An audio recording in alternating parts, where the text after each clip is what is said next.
Nigerians will now soon be able to use gas-powered vehicles as federal government says it plans to ensure this is achieved. This happened at a meeting with stakeholders where government believes that when the multi-fuel program kicks off, there will be Modal stations across the country. We have more in this report. Adopting a form of clean energy for daily use tops the agenda here as the federal government ramps up plans to adopt such for the transport sector. The deployment of compressed natural gas CNG-enabled vehicles is part of government's plan as the country prepares to fully remove petrol subsidy. This the Rail Transport Union is aware of and has put plans to migrate its fuel-enabled vehicles to gas usage. In view of the very importance of the conversion from petrol and diesel to CNG and LNG vehicles, RTEAN, as a major stakeholder in the transport industry in Nigeria, has already commenced the process of converting all its vehicles using petrol and diesel to CNG and LNG model. The focus here is natural gas, which is essentially methane, right? And unlike LPG, the country has a lot of natural gas in form of compressed natural gas and liquefied natural gas. The plan is to fully use compressed natural gas for vehicles before the 29th of May 2023. But the question arose as to its sustainability amidst high costs of gas in the country.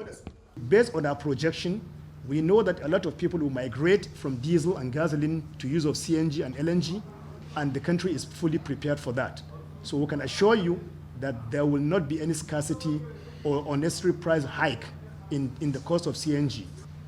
We are very open to provide a proper solution that when implemented, it will stand the test of time. And we are working closely with the Ministry of Petroleum. Based on what is happening and based on the Paris Accord, due to the climate change, there is need for us as the world to transition into cleaner energy, which is essential and key. For that, the government says it plans to convert about 5 million cars at the end of the program. Also, model stations will be built so as to drive its full implementation. Theophilus Ilama, TVC News, Lagos. Now, some primary school pupils in Osun State are appealing to the federal government to find lasting solutions to the grievances of the Academic Staff Union of Universities. The pupils made the appeal during a peaceful demonstration in ILE-IFE. This is coming a few hours to the proposed two-day nationwide protest announced by the Nigeria Labour Congress. Rafiu Hamid reports. For the past 5 months, university students are at their various homes as a result of the industrial action embarked upon by the Academic Staff Union of Universities, ASUU. A few days ago, the Joint Admissions and Matriculation Board fixed minimum cut-off marks for admission into various categories of institutions. This means that thousands of students should by now be preparing to be admitted into these universities and others, but for the strike.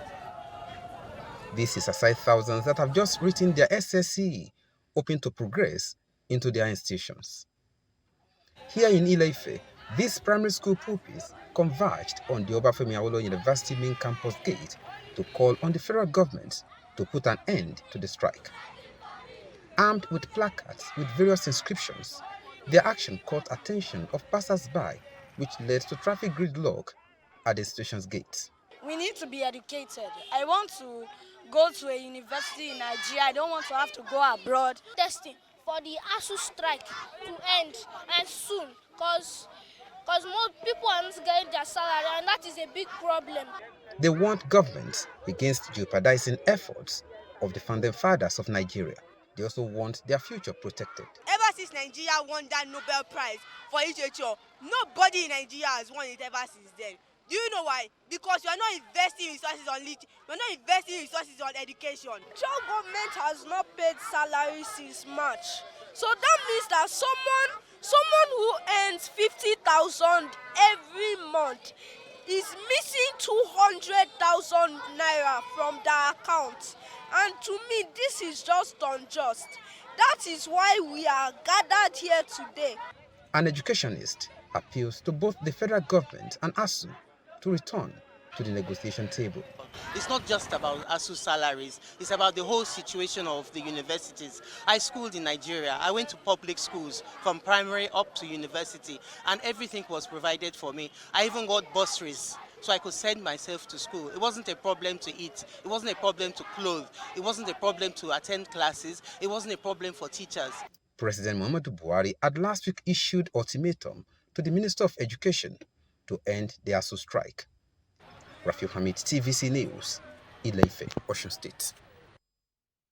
In the meantime, President of the Nigerian Labour Congress, Ayuba Waba, says all its affiliates are ready to commence the planned nationwide protest on Tuesday against continued closure of public universities.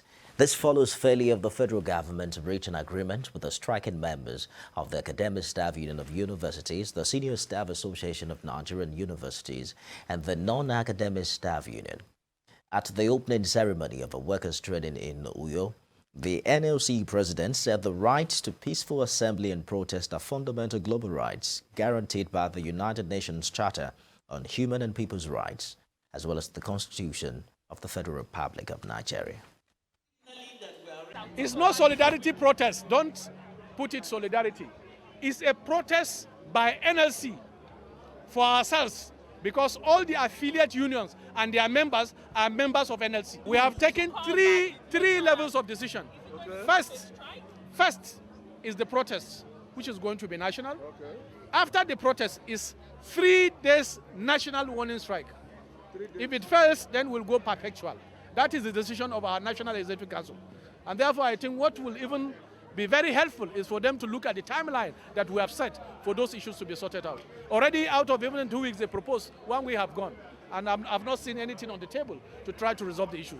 We are optimistic that they should be willing this time around, because we are also willing to get our children back to school.